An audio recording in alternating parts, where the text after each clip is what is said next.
पंडित जी को पामादो पंचना, भैया जी को वंदना, सभी को सादर जय जिनेन्द्र।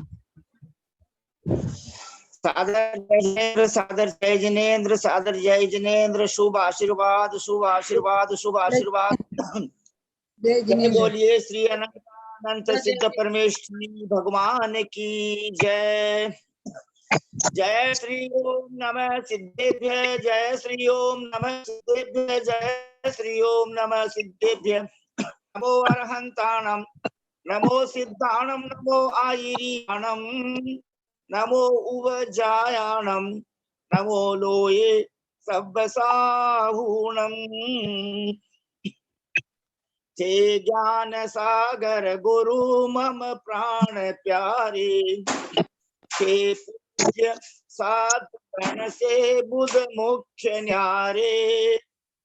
शास्त्रानुसार चलते मुझको चलाते, बंधु उन्हें विनय से सिर को झुकाते, बंधु उन्हें विनय से सिर को झुकाते, बंधु उन्हें विनय से सिर को झुकाते।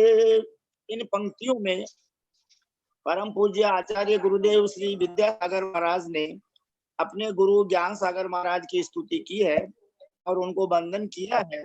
आप जिस प्रकार आपने शास्त्र के अनुसार जीवन बिताया है, उसी प्रकार मेरे को वो जो है वैसी की वैसी प्रेरणा, आज्ञा, आदेश जो है प्रदान करते रहे। शास्त्रानुसार चलते मुझको चलाते। और आचार्य श्री बिना बोले भी दर्शन से ही होता, उनकी छवि देखने से सारे शिष्य बहुत अनुशासित हैं।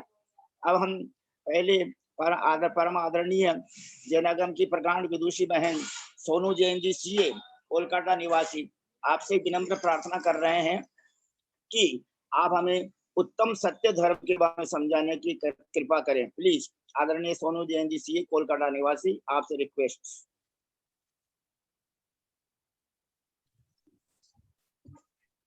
सत्य धर्म के बारे में पंडित जी ने मुझे बोलने को कहा है। वैसे तो मुझे बहुत अल्प ज्ञान है, लेकिन मैं प्रयास कर रही हूँ। असत्य वचन अविश्वास का मुख्य कारण है। जो व्यक्ति रोज झूठ बोलता है उस पर कोई भी विश्वास नहीं करता। वो जब सच भी बोलता है तो भी लोग सोचता है ये झूठी बोल रहा है। भेड़िया वाली दशा होती है कि जंगल से शेर आया, फिर जिस दिन आ जाता है उसे कोई नहीं मानता, क्योंकि वह असत्य बोला करता है। झूठ बोलने वाले का कोई भी व्यक्ति कभी भी भरोसा, विश्वास कुछ भी नहीं करता। वह बुरे विचारों को पैदा करने वाला है, समृद्धि का निवारण करने वाला है, अर्थात झूठ वचन से धन, वैभव सब नष्ट हो जाते हैं। यह अपने विपत्ति का मूल कारण है। असत्य और झूठा व्यक्ति सदा दूसरे को क्या करता है? ठगता है। झूठ किस लिए बोलता है? दूसरे को ठगने के लिए। सत्पुरुष बनना है, संयम धारण करना है तो अनुव्रत लेना होगा। और अनुव्रत लेने में अगर कोई झूठ बोलता है तो वह अनुव्रत नहीं ले पाएगा। तो हमें हमेशा सत्य बोलना चाहिए। एक 10 लक्षण जी की पूजा में एक लाइन आती है, वसु झूठ सहती नरक पहुंचा स्वर्ग में नारद गया। तो ये कौन है? नारद कौन है और वसु कौन है? इसकी 2 मिनट में मैं आपको इससे अवगत करवाती हूँ कि नारद और वसु ने क्या किया था। एक स्वस्तिकावती नगरी है जो बहुत ही सुंदर नगरी थी। वहां राजा विश्ववासु, रानी श्रीमती, इनके एक पुत्र था वसु नामक। और वहीं पे एक क्षीर कदम्य नामक के एक उपाध्याय थे, बहुत अच्छे और धर्मात्मा पुरुष, चारित्रवान। और उनका पुत्र था पर्वत, महापापी, असंयमी, चारित्रहीन। और एक विदेशी ब्राह्मण नारद, जो निराभिमानी था और वह सच्चा जैन भक्त था। अब ये तीनों जन साथ में शिक्षा ग्रहण करते थे। कौन? राजकुमार वसु और उपाध्याय का पुत्र और नारद। उपाध्याय का पुत्र पर्वत और नारद ब्राह्मण, ये तीनों को कौन शिक्षित करते थे? क्षीर कदम्य। वो इन्हें तीनों को शिक्षा देते थे। तो वसु और नारद तो विद्वान हो गए, क्योंकि उन्हें बहुत अच्छे से समझ में आता था कि उनके गुरु क्या पढ़ा रहे हैं। लेकिन उनका स्वयं का अपना पुत्र जो कि पर्वत, वो ठीक रूप से कुछ भी चीज ग्रहण नहीं कर पा रहा था। तो जो उपाध्याय थे उनकी रानी ने कहा, उपाध्याय की धर्मपत्नी ने कहा कि आप मेरे बेटे के संग पार्शलिटी करते हो, उसे अच्छे से नहीं पढ़ाते हो, और वसु और नारद आपको प्रिय है, पर्वत आपको प्रिय नहीं है। लेकिन क्षीरकदम्ब का ऐसा कोई भी अभिप्राय नहीं था। उन्होंने कहा अपनी धर्मपत्नी से कि इसकी बुद्धि कम है, अल्प है, ये पापी है, अज्ञानी है, मैं इसके पीछे उतनी ही मेहनत करता हूँ जितनी मैं वसु और नारद के पीछे करता हूँ, लेकिन ये कुछ ग्रहण नहीं कर सकता। तो एक दिन एक मुनिराज आए हुए थे। मुनिराज से क्षीरकदम्ब ने पूछा कि हम चारों में से किसका क्या होने वाला है, कौन कहाँ जाने वाला है। तो मुनिराज ने कहा 2 जन स्वर्ग जाएंगे और 2 जन नरक जाएंगे। तो फिर क्षीरकदम्ब ने कहा वो कौन सी 2 जन है जो स्वर्ग जाएंगे और वे कौन से 2 जन है जो नरक जाएंगे। तब मुनिराज ने स्पष्टीकरण किया कि इसमें से क्षीरकदम्ब स्वर्ग को जाएगा और नारद स्वर्ग को जाएगा, वसु और पर्वत ये दोनों ही नरक जाने वाले हैं। तो क्षीरकदम्ब को बहुत दुख हुआ कि मेरा पुत्र नरक जाएगा, मैं कैसे इसे नरक जाने से बचाऊं, लेकिन वह कुछ कर नहीं पा रहे थे। एक दिन क्षीरकदम्ब को थोड़ा सा वसु के कुछ बात से गुस्सा आ गया, तो वो उसे पीटने लगे। राजकुमार वसु की पिटाई देख करके क्षीरकदम्ब की धर्मपत्नी ने उसे बचा लिया। तो राजा लोग की आदत होती है ना कि बोलो तुम्हें क्या चाहिए। तो उसने कहा कोई वर मांगो, आपको क्या चाहिए। तो उनकी पत्नी ने कहा अभी तो फिलहाल मुझे कुछ नहीं चाहिए, जब कुछ चाहिएगा तो मैं आपसे स्वयं मांग लूंगी। तो वो कहती है कि ये मेरा वरदान उधार रहा आपके ऊपर। तो वसु ने कहा ठीक है आप मांग लेना। अब ये वाला जो किसी को हम देते हैं ना कमिटमेंट, ये कितना डेंजरस होता है वो आप आगे सुनिए। आप भी कभी किसी को कमिटमेंट दो तो दायरे में रह के देना। जैसे कि कैकई को भी कमिटमेंट राजा ने दिया था और फिर वो कैसे फंस गए थे, वैसे ही वसु भी फंस गए उन्हें कमिटमेंट देके, उपाध्याय की धर्म पत्नी को कमिटमेंट देकर के। अब क्या हुआ, नारद और पर्वत इन दोनों का एक विषय पे झगड़ा हो गया बहुत तीव्र। तो अब उस झगड़े को कौन सुलझाए, तो झगड़े को कौन सुलझाएगा, तो राजकुमार वसु जो कि राजा बन चुके थे उनके पास राज दरबार में लाया गया कि पर्वत और नारद में से कौन सत्य बोल रहा है और कौन असत्य बोल रहा है। और विषय क्या था जो आप सुनोगे तो आप सुनते रह जाओगे। विषय क्या था कि अजेर्यष्टवयम, इसका अर्थ होता है 3 वर्ष पुराना धान जिससे कि होम किया जाता है। अब क्या विषय क्या था कि नारद ने कहा ये अजर्यष्टवयम का मतलब होता है धान जो कि 3 साल पुराना है। लेकिन पर्वत ने कहा इसका अर्थ होता है जो बलि देते हैं जानवरों की, उसका अर्थ ये अज मतलब बकरा और उसकी बलि देना है।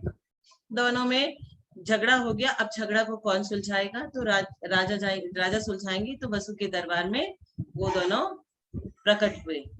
अब उपाध्याय की जो धर्म पत्नी ने वसु को पहले ही कह दिया कि बेटा तुझसे जो मैंने वर मांगा था अब उसका समय आ गया है, आज राज दरबार में जो फैसला तू सुनाएगा वह मेरे पुत्र पर्वत के फेवर में तुम सुनाना, तुम्हें नारद को असत्य साबित करना है। वसु ने कहा ठीक है हो जाएगा। अब वसु असत्य बोलने के लिए प्रेरित हो गया क्योंकि वो तो वचन से भी बंधा है। और जब राज दरबार में यह विषय उठाया गया तब कहा कि पर्वत गलत बोल रहा है और पर्वत जो बोल रहा है वही सही बोल रहा है, मतलब ये अज का मतलब बकरी को बलि देना होता है। तब नारद ने कहा कि आप एक बार फिर से विचार कर लीजिए, आपने ये गलत बोला है। तो बोला जोर जोर से चिल्ला के बोला नहीं मैंने सत्य कहा है। इसका मतलब यही होता है कि हमें बकरे की बलि देनी है। तो वसु जिस सिंहासन पे विराजमान थे वो सिंहासन के नीचे 4 ऐसे रत्न और ये सब लगे हुए थे जिससे वो ऐसे लोगों को प्रतीत होता था कि ये सत्यवादी राजा है और ये आकाश में है। लेकिन जैसे ही उन्होंने ये वाला डिसीजन दिया, असत्य बोला, झूठ कहा, उनका सिंहासन जमीन के अंदर धंस गया असत्य बोलते, और वो नरक को 7वें नरक को प्राप्त हुए। और ये जो हमारे नारद हैं, नारद जी सर्वार्थ सिद्धि को प्राप्त हुए। तो असत्य बोलने से क्या हो सकता है? ये छोटी सी एक कहानी मैंने जो पद्म पुराण, जो हमने पद्मन योग के शास्त्र में पढ़ी थी, वो आपको सुनाई। जय जिनेन्द्र सभी।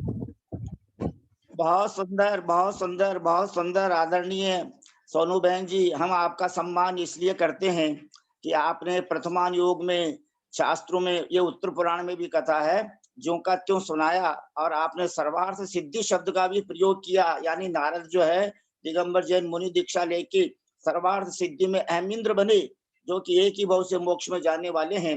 और क्षीर कदम उपाध्याय भी जो है स्वर्ग में गए। आपने बहुत अच्छा प्रथमान योग का जो है निरूपण किया। और तत्वार सूत्र की आप कक्षा चलाते हैं, वह कर्णान योग का भी आप बहुत जानकार हैं। और चरणान योग के बारे में तो आपका कहना ही नहीं है, कि बल्कि इस ग्रुप में जितने भी भाई बहन हैं, उनमें से आप बहुत यानी बहुत से भाई बहनों में आप बहुत ऊंचे हैं, क्योंकि आपने जीवन में जितना संयम का आचरण करते हो, एक दिन में 2 बार अथवा ज्यादा से ज्यादा 3 बार ही मुंह झूठा करना, यह आपका उत्कृष्ट संयम है। यानी इस अवस्था में, पाक्षिक श्रावक की अवस्था में। और द्रव्यान योग के बारे में कहना ही क्या है। आप परम आदरणीय ब्रह्मचारी भैया जी केसी जैन साहब से हम सबको जो है तत्वों का और द्रव्यों का, अस्थिकायों का, पदार्थों का ज्ञान करवा रहे हैं। इसलिए आपके गुणों को हम सब भाई बहन विनम्रता से प्रणाम करते हैं। और आयु में छोटी होने के कारण हम सब आपको वात्सल्य से बहुत बहुत बहुत मंगल आशीर्वाद प्रदान करते हैं। अब आदरणीय यदि ब्रह्मचारी भैया जी श्रीमान मनोज जी जैन, शाहगढ़ निवासी, सागर जिला, सागर मध्य प्रदेश निवासी, अगर पधारे हो तो बताने की कृपा करें। अथवा फिर हम सब परम आदरणीय ब्रह्मचारी भैया जी श्रीमान केसी जैन साहब, सीए कोलकाता निवासी, जो हमको विगत 10.5 महीने से 11 महीने हो जाएंगे रोज रोज धर्मामृत का पान कराते हैं। हम उनसे हाथ जोड़कर सादर चरण स्पर्श करके सादर प्रणाम, सादर पमाढोक, सादर वंदना निवेदन करके विनम्र प्रार्थना करते हैं कि आपने कल हमें दर्शन विशुद्धि भावना के बारे में बहुत अच्छी तरह समझाया, गृहीत अगृहीत मिथ्यात्व का त्याग करने के लिए प्रेरणा प्रदान की। आज हम आपसे रिक्वेस्ट करते हैं कि प्लीज आप हमें विनय संपन्नता और शील वृत्तेश व नतीचार, इन 2 भावनाओं के बारे में समझाने की कृपा करें। प्लीज आदरणीय ब्रह्मचारी भैया जी, श्रीमान केसी जैन साहब, सीए कोलकाता निवासी, आपसे विनम्र प्रार्थना। और एक शुभ सूचना है कि इस कक्षा के बाद दूसरी कक्षा में परम आदरणीय ललिता बहन जी साहब का आज मंगलाष्टक के श्लोकों पर अर्थ होगा। कल उन्होंने महावीर अष्टक के श्लोकों का अर्थ बताया। आज रामनवमी है और 4 दिन बाद महावीर जयंती आने वाली है, और पूर्णिमा के दिन हनुमान जयंती है, और पर्युषण पर्व चल रहा है, यानी बहुत अच्छा समय चल रहा है। इसलिए जो भाई बहन दूसरी कक्षा में उपस्थित रहना चाहते हैं, उनसे रिक्वेस्ट है कि वो आप पूरे समय तक 10-20 तक दोनों कक्षाएं चलेगी, प्लीज। मैं कक्षा शुरू भाई साहब के बोलने के पहले भाई साहब से एक जिज्ञासा जाहिर करना चाहती हूँ। भाई साहब से उत्तर चाहूंगी, मन में एक शंका आई है। शंका क्या, जिज्ञासा उठी है। भाई साहब को वंदना वंदना वंदना, पंडित प्रणाम, सबको बड़ों को प्रणाम, सादर जय जिनेन्द्र सबसे। भाई साहब 16 कारण भावना में जो पहली भावना है, दर्शन शुद्धन होवत जोलक तोलक जीव मिथ्याति कहावे, 225 रहित गुण बुद्धि। मैं यहाँ पर ये पूछना चाह रही हूँ, छायिक सम्यक दृष्टि तीर्थंकर प्रकृति का बंद करता है, ऐसा नियम नहीं है। छायोपसमिक भी करता है, ऐसा कहीं भी उल्लेख भी नहीं आया है।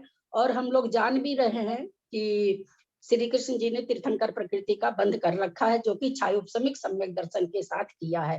बिना सम्यक दर्शन के तो नहीं हो सकता।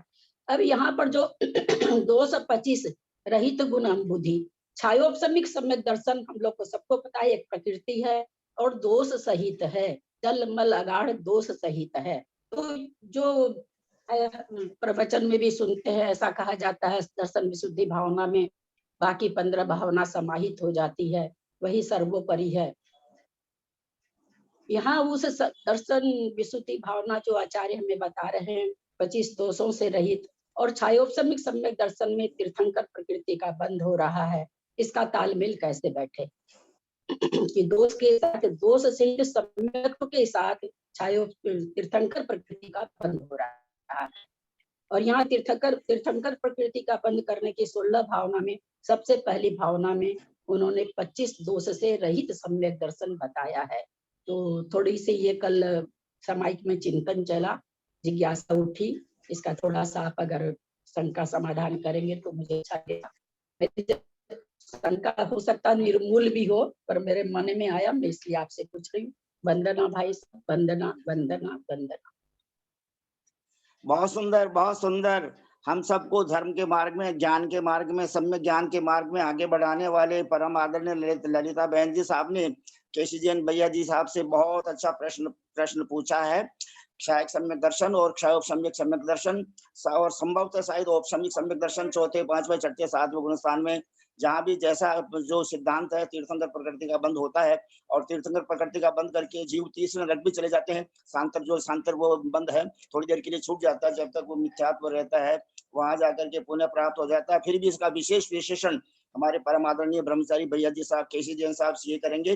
सभी भाई बहन एक बार हाथ जोड़कर सिर झुकाकर जय बोलो महावीर भगवान की जय, गौतम स्वामी सुधर्माचार्य जम्बू स्वामी की जय, ढाई द्वीप में विराजमान समस्त आचार्य उपाध्याय साधु परमेश्वरी भगवंतों की जय, समस्त आर्यका माता जी की जय, समस्त एलक जी महाराज, सुलक जी महाराज, शुल्लिका जी माता जी की जय, समस्त चतुर्विद संघ की जय।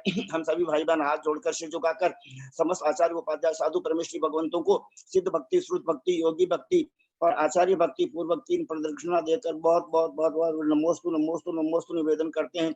समस्त आर्यका माता जी को सादर बंदामी, सादर बंदामी, सादर बंदामी। समस्त एलक जी महाराज को, समस्त चुल्लक जी महाराज को, समस्त चुल्लिका जी माता जी को सादर इच्छामी, सादर इच्छामी, सादर इच्छामी। और आदरणीय ब्रह्मचारी भैया जी पंकज जी जैन उदासीन आश्रम श्री पारसनाथ में विराजमान को श्री चरण कमलों में सादर वंदना, सादर वंदना, सादर वंदना। और भैया जी के चरण कमलों में बाद में वंदना निवेदन करेंगे। जब उनका मंगलाचरण सुन लेंगे और उनसे जो है मंगल आशीर्वाद प्रदान करेंगे, तब जो है शेष जयकारे और भैया जी को सादर वंदना, ये जो बाकी 2 बचे हैं ये बाद में करेंगे। परम आदरणीय ब्रह्मचारी भैया जी श्रीमान केसी जैन साहब सीए कोलकाता निवासी, आपसे विनम्र प्रार्थना आदरणीय ललिता बहन जी साहब के प्रश्न का उत्तर भी देने की कृपा करें और हमें विनय संपन्नता और शील व्रतेश्वर नतिचार 2 भावनाओं के बारे में समझाने की कृपा करें। प्लीज आपसे विनम्र प्रार्थना।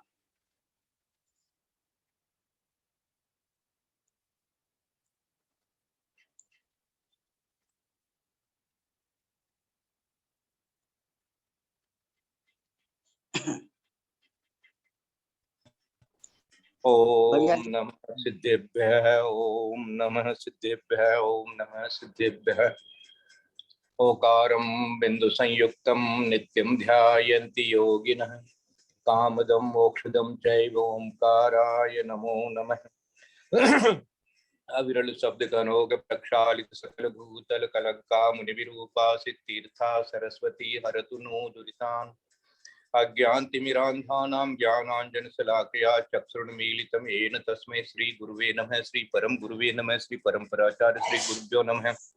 सकल कलुस्मिन् वंशकं श्रेष्ठां परिवर्तकं धर्म सम्बन्धं भव्य जीवने प्रतिबोधकारकं पुण्य प्रकाशकं पाप प्रणाशनम् इदं शास्त्रं श्री 16 कारण भावना नाम नेयम से मूल ग्रंथ करता रहे श्री सर्वज्ञ देवा तदुत्तर ग्रंथ करता रहे श्री गणधर देवा प्रति गणधर देवा तेषानुसार माता से आचार्य कुंद कुंद देवेन विष्णु मंगलम भगवान वीरो मंगलम गौतमो गणी मंगलम कुंद कुंदाद्यो जैन धर्मोस्तु मंगलम सर्व मंगल मांगल्यम सर्व कल्याण कारकम प्रधानम सर्व धर्माणां जैनम जयतु शासनम सर्वे श्रोतारः सावधानतया शृण्वन्तु।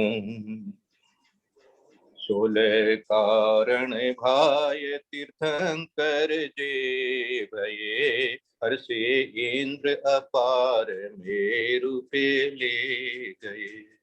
पूजा कर निज धन्य लख्यो बहु चावसों, हमहु 16 कारण भावे भगवान की जय। बोले आचार्य कुंद कुंद स्वामी महाराज की जय। बोले विद्यासागर महाराज की जय। बोले गुरु वर्धमान सागर महाराज की। बोले सोलह भावनाओं की।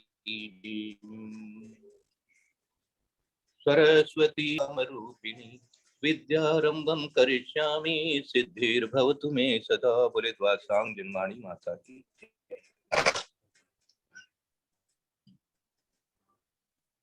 जय बोलिए परम पूज्य आचार्य कल्प करणान योग विशेषज्ञ 108 श्री श्रुत सागर जी मुनि महाराज की जय। परम पूज्य मुनिवर 108 श्री अंतरात्मा सागर जी महाराज की जय। परम पूज्य साक्षात समय सार को जीने वाले परम मुनिवर 108 श्री सहिष्णु सागर जी महाराज की जय। परम पूज्य ज्ञानी ध्यानी तपस्वी सिद्धांत वेत्ता वैयावृत्तिशील मुनिवर 108 श्री हमारे ब्रह्मचारी भैया जी के बड़े भाई साहब श्री मुनिवर श्री प्रभव सागर जी महाराज की जय। हम सब हाथ जोड़कर सिर झुकाकर और विनय संपन्नता है, इसलिए अत्यंत विनय के साथ में हम परम आदरणीय ब्रह्मचारी भैया जी के गुणों में अनुरक्त होकर उनको सादर वंदना निवेदन करते हैं और उनसे विनम्र प्रार्थना करते हैं कि आप हमें ऐसा मंगल आशीर्वाद प्रदान करें कि जल्दी से जल्दी हमको क्षायक सम्यक दर्शन और तीर्थंकर प्रकृति का बंद होकर के मोक्ष की प्राप्ति हो। परम आदरणीय भैया जी साहब के लिए बहुत बहुत आशीर्वाद है। आप तो स्वयं विनय से संपन्न हैं, यही तो आपकी विनय संपन्नता तो आप तो साफ प्रकट दिखा रहे हैं। मैंने कहा कि आपना चाहे आपके अंदर में भरा पड़ा है। बहुत ही अच्छा, बहुत अच्छा। सबके लिए बहुत मंगल आशीर्वाद है। दर्शन विशुद्धिर भवतु, क्षायक सम्यक्तो भवतु और पापम क्षयतु, धर्म वृद्धिर भवतु, आनंद भवतु। दर्शन शुद्ध न होवत जो लग, तो लग जीव मिथ्याति कहावे। काले अनंत फिरो जग में भव में महा दुखन को कहूँ पार न पावे। 225 रहित गुण अम्बुधि सम्यक दर्शन शुद्ध ठहरावे। ज्ञान कही नूर नर सोई बड़ो मिथ्यात्व तजे जिन मार्ग ध्यावे। यह दर्शन विशुद्धि भावना में यहाँ पर ऐसा बता दिया गया है कि 25 दोषों से रहित जो सम्यक दर्शन है उससे दर्शन विशुद्धि भावना होती है, ऐसा यहाँ समझा रहे हैं। अब दूसरा पक्ष ये है कि क्या इन 25 दोषों से हट जाने से ही वो क्षायक दर्शन सम्यक दर्शन हो जाएगा? तो इसको ऐसा अपन चिंतन करें कि चाहे क्षायिक हो चाहे क्षायोपशमिक हो, ये 25 दोष तो होने ही नहीं चाहिए, पहली बात। दूसरी बात, ये सम्यक दर्शन में ऐसे दोष जब होंगे तो वो तो एक तरह से सम्यक दर्शन ही शुद्ध नहीं है। शुद्ध नहीं है मानी क्षायक बात नहीं है, ये वो सम्यक दर्शन ही मानी दोष पूर्ण माना जाएगा। अब ये दोष अलग है और क्षायोपशमिक सम्यक दर्शन में जो दोष बताए गए हैं, चलमल अगाढ़ दोष, यद्यपि शब्द दोष एक ही है दोनों में, वहां भी दोष शब्द प्रयोग हो गया है, यहाँ भी दोष शब्द प्रयोग हो गया है, लेकिन इस दोष में और उस दोष में बहुत अंतर है। यहाँ जो दोष बता रहे हैं ये दोष तो आपका सम्यक दर्शन ही है ना। जैसे कह दिया कि मान लीजिए कोई आपका एक अंग है, वो अंग कमती है तो उससे आपका काम नहीं होगा। रत्नकंठ श्रावकाचार में बताया गया है कि मंत्र का एक अक्षर भी कम होगा, ज्यादा होगा तो मंत्र की साधना नहीं होगी। तो वो तो यहाँ तो ये विशुद्धि की बात है। और इस विशुद्धि के होते हुए भी चलमल अगाढ़ दोष तो लग सकता है। वो चलमल अगाढ़ दोष जो है उसके लिए क्या क्या उदाहरण दिए हैं अपने यहाँ ऐसा उदाहरण दे दिया गया है ना। वैसे बूढ़े की लाठी वाला हिलने वाला वो तो उदाहरण ठीक है, लेकिन कि भाई शांतिनाथ भगवान शांति करते हैं, पार्श्वनाथ भगवान कष्ट मिटाते हैं।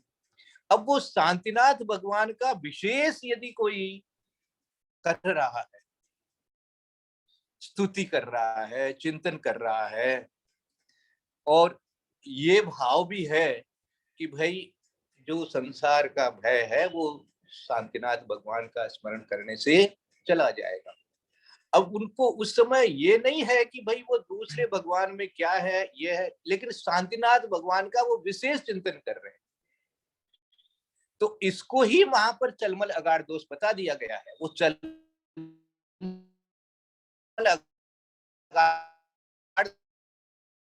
दोष को सम्यक दर्शन लगे। सम्यक दर्शन इसलिए उस क्षायोग सब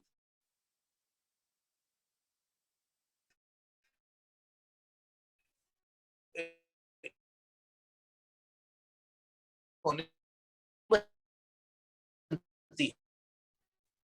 तो शायद देखो शाही कार्यों में से अपने लोग आते हैं जिनको सोच करके, लेकिन क्षण इत्यादि में सारे कथन मिल रहे हैं, अपने अन्य जगह भी मिलते हैं। तो ऐसा विचार करना कि ये जो चलमल अगाढ़ दोष है, ये दोष जो है ये 25 दोषों में से दोष नहीं है। ये 25 दोष तो यदि आ जाएंगे तो आपके वो तो सम्यक दर्शन ही नहीं है, ऐसा सोचो, और उसकी विशुद्धि भी नहीं बनेगी, ऐसा सोचो। तो इसलिए यहाँ तो दर्शन विशुद्धि के अंदर में इन 25 दोषों से मुक्ति की बात बताई है, और इसमें भी चलमल अगाढ़ दोष लग जाना वो तो क्या कहते हैं जिसको कि केवली के गम में बात है, और उस दोष को कोई ऐसा दोष नहीं माना है कि उससे सम्यक दर्शन ही आपका हीन हो गया या ऐसा सोचना पड़ते हैं। भाई इस साहब, आप सब लोग विद्वान हैं, भाई साहब तो एक चीज चिंतन करें और एक जहाँ चीज जो भी पूछना मिले चाहूंगी भाई साहब। जी। आपने जो चलमल अगाढ़ दोष बताया, बिल्कुल ठीक है कि क्षायोग सम्यक सम्यक दर्शन में चलमल अगाढ़ दोष होते हैं, परंतु जहाँ कहा गया 5 अतिचार शंका कांक्षा विकित्सान्य, ऐसा ऐसा पढ़ने को मिला कि अगर कोई क्षायोग सम्यक सम्यक दृष्टि है और वो उसके मन में आता कि मैं गंगा स्नान कर लूं तो अच्छा रहेगा, करना चाहिए, और वो कर लेता है, ठीक है उसको। तो एक कहते अतिचार लगा, उससे उसका सम्यक दर्शन नहीं छूटा। जो अपने छानायतन की बात करते हैं कि थोड़ा सा छानायतन में आ जाएगा, भले क्षणिक अंतर्मूर्त के लिए हुआ हो चाहे कुछ हुआ हो। जहां तक छायोपसम्यक सम्यक दर्शन है, उसमें अतिचार लगते हैं, अगर 66 सागर वाला किसी को नहीं हो तो यहाँ पर ये मतलब मैं कहाँ से आपको बताऊं, तो वहां ये शंका उठ गई मेरे मन में कि जैसे होता है ना भाई साहब, किसी का गुणानुवाद करते हैं, किसी के प्रति भक्ति करते हैं, तो हम अतिशयोक्ति होकर के करते हैं। जो गुण नहीं भी होते हैं वो गुण भी हम अपने गुण की भक्ति करते हैं, तो कितना गुणगान करते हैं, नहीं होती उससे बढ़ के एकदम महावीर स्वामी के तुल्य बताते हैं। बहुत बहुत हम अपनी भक्ति में डूब के जिसको कहते हैं। और ये भी कहा गया कि भक्ति में अतिशयोक्ति करना दोष नहीं है, ऐसा भी कहा गया है। तो यहाँ पर उस परिप्रेक्ष्य में इसको नहीं ले सकते हैं क्या कि ये एक सम्यक दर्शन के प्रति कवि की भावना है, तीर्थंकर प्रकृति के प्रति, तीर्थंकर प्रकृति के प्रति कवि की उत्कृष्ट भावना है। क्योंकि अगर हम इसको ये मानेंगे कि 25 दोष से रहित को ही तीर्थंकर प्रकृति बंद होगा, तो ये थोड़ा सा सिद्धांत के हिसाब से भाई साहब थोड़ा सा ठीक नहीं बैठ रहा है। तो मुझे तो जो लगा, मुझे अपने से जो उत्तर दिमाग में आया वो मैं आपके सामने रख रही हूँ। मैं गलत हो सकती हूँ कि शायद जब भी हम कोई पद्य रचते हैं, कोई भाव भक्ति करते हैं, तो अतिशयोक्ति जरूर ही उसमें लाते हैं। उसके लाए बिना अंदर की जो प्रफुल्लता है, जो उत्साह है, जो उमंग है, वो प्रकट नहीं हो पाता है। उसको प्रकट करने के लिए हमको अतिशयोक्ति करनी ही पड़ती है। तो इसको ऐसे नहीं ले सकते हैं क्या?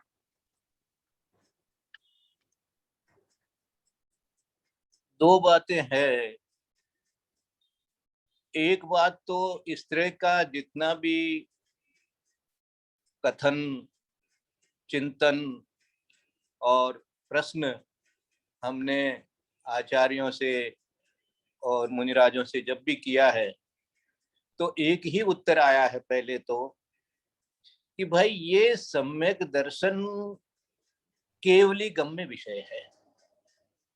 जहां नवग्रह तक जाने जैसा चारित्र भी हो जाता है, और इतना द्वादश का भी इतना ज्ञान हो जाता है, 11 अंग 9 पूर्व तक का, तो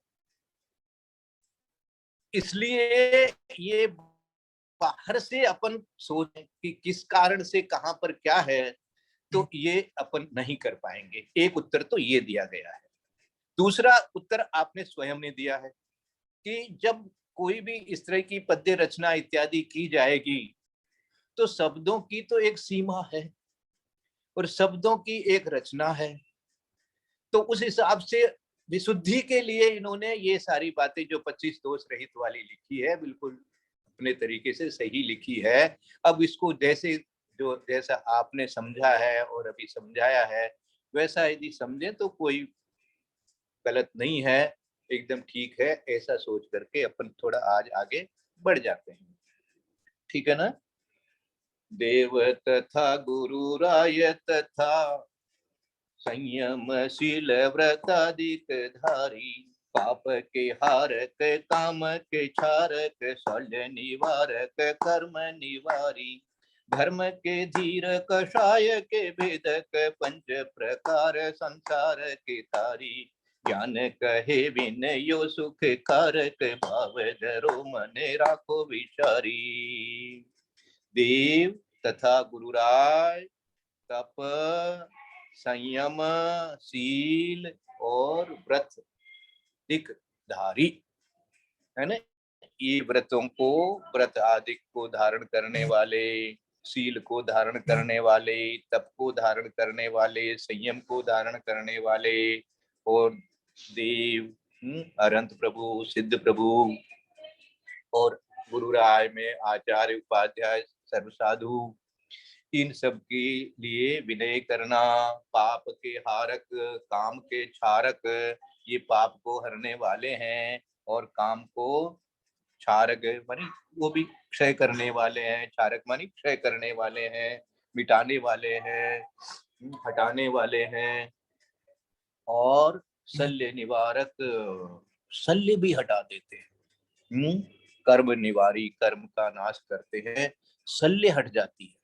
जैसे ही विनय आता है ना, शल्य हट जाती है। ये देखो याद रखना, आज ये शल्य के मामले में, ये विनय के मामले में इन्होंने शल्य निवारक शब्द दे दिया है। चिंतन करने की बात है ये, कि जब विनय होता है ना तो फिर कोई शल्य नहीं रहती है, फिर कोई अंदर में कोई मायाचारी भी नहीं रहती है, क्योंकि जब विनय ही कर लिया, हाथ ही जोड़ लिया, तो फिर क्या है, इसमें कोई दिखावटी बात तो है नहीं। और दिखावटी बात करेंगे तो जो व्रत की बात हो रही है, निशल्यो व्रती, वो बात बनेगी नहीं। इसलिए शल्य जो है हमारी मिथ्यात्व, निदान, माया, ये सब नहीं रहेगा हमारे साथ। तो ऐसा विनय होना चाहिए जिसमें मायाचारी भी नहीं हो, जिसमें कोई निदान भी नहीं हो, हाँ, कोई अपेक्षा भी नहीं हो, और मिथ्यात्व तो है ही नहीं अपने पास में। धर्म के धीर कषाय की भीद के, पंच प्रकार संसार के तारी, है ना। ये कषाय का भेद करने वाले, कषाय को नष्ट करने वाले, और धर्म धीरता से धर्म को धारण करने वाले, धर्म के धीर मानी धर्म को धारण करने वाले कह लो यहाँ पर। हाँ, पंच प्रकार संसार के तारी, संसार जो अपन ने पंच परावर्तन समझा है, उससे सबसे निपटारा होने वाला है। ज्ञान कहे विनयो सुख कारक, भाव धरो मन राखो विचारी। कितने विनय है? दर्शन विनय, ज्ञान विनय, चारित्र विनय, तप विनय, उपचार विनय, ऐसे बताए। तो ये अब दर्शन का विनय होना चाहिए, ज्ञान का भी विनय होना चाहिए। अब ये विनय भी देखो, अंतरंग तप में इसका नाम दिया है, याद रखो। हाँ, प्रायश्चित और विनय, अंतरंग तप है ये। इसका अर्थ क्या? इसका अर्थ ये अंतरंग की बात है। अंतरंग में आपको कितना विनय है, कितना बहुमान है, कितना समर्पण है, ये। और जहां मद नहीं होता है वहीं विनय आती है, और नहीं तो विनय होता नहीं है। तो इसलिए यहाँ से मार्दव धर्म भी प्रकट हो रहा है। हाँ, और विनय संपन्नता जब आ जाती है तो ये भी एक तीर्थंकर प्रकृति का बंद कराने वाली भावना है। हाँ, संपन्न होना चाहिए, इतना संपन्न होना। अब देखो कहाँ तो तीर्थंकर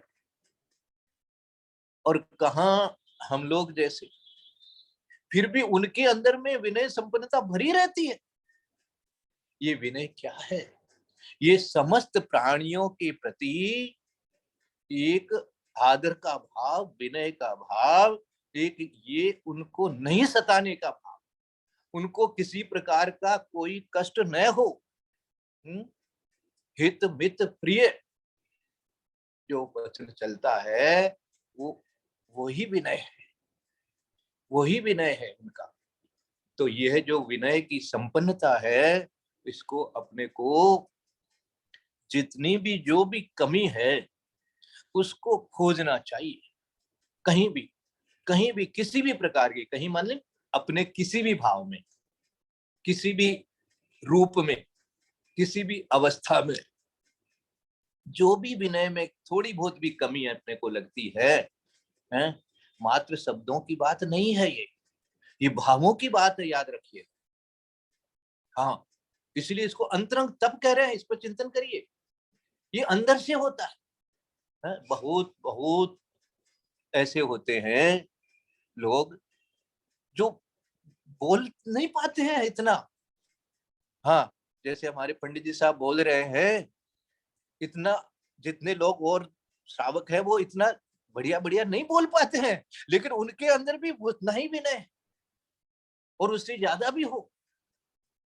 तो इस प्रकार से ये जो विनय है ये अंतरंग की भावना है, और अंतरंग को ही अपने को टटोलने की आवश्यकता है कि अंतरंग से टटोल करके अपन विचार करें कि इस वास्तव में हमारे अंदर में इसमें कितना विनय है, कैसा विनय है।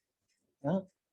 अब जैसे मान लीजिए अपन जिनवाणी वगैरह है और उसको यथास्थान नहीं रखते हैं पूजा वगैरह करके, तो विचार करना कि हमारे विनय की कमी है। इसी तरह से कोई भी अपन देव शास्त्र गुरु जो यहाँ पर बता दिया गया है, देव तथा गुरु राज तथा तप संयम शील व्रत आदिकों के प्रति जो हमारा कई बार कई तरह के व्रतियों के प्रति, शीलवानों के प्रति, संयमियों के प्रति कई तरह के भाव मन में आ जाते हैं, और दूसरों की बताई हुई इधर उधर की बातों में अपना अनुमोदन हो जाता है, तो वहां अपने आप को टटोलना चाहिए, विचार करना चाहिए कि कहीं कहीं मेरे विनय में तो कमी नहीं हो गई है।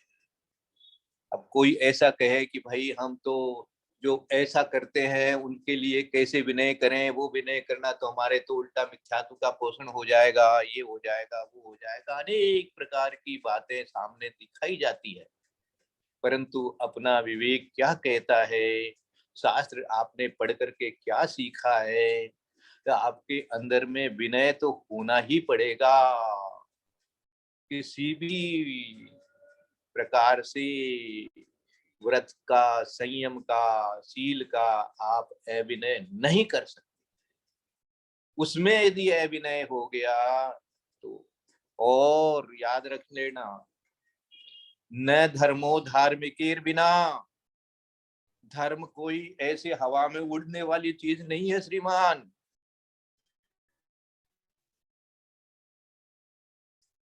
हाँ, वो हम खोज लेंगे, खेत में उग जाएगी। न धर्मो धार्मिकेर बिना, धर्मात्मा में ही धर्म होता है। इसलिए उसमें दे दिया रत्नकर्ण श्रावकाचार्य में, उसकी टीका में समझा दिया गया था बहुत अच्छी तरह से कि जो धर्मात्मा का अभिनय करता है वो धर्म का ही अभिनय करता है, जो धर्मात्मा का तिरस्कार करता है वो धर्म का ही तिरस्कार करता है, एकदम स्पष्ट लिखा हुआ है उसके अंदर। तो ये जो विनय है, ये इसीलिए इन्होंने छंद अच्छे बनाए हैं कि विनय के लिए ये सारे बता दिए इन्होंने कि देव तथा गुरु राय तथा तप संयम शील व्रत आदि सारी, इसके अंदर में देव शास्त्र गुरु और सब व्रतियों के बारे में विचार कर लेना।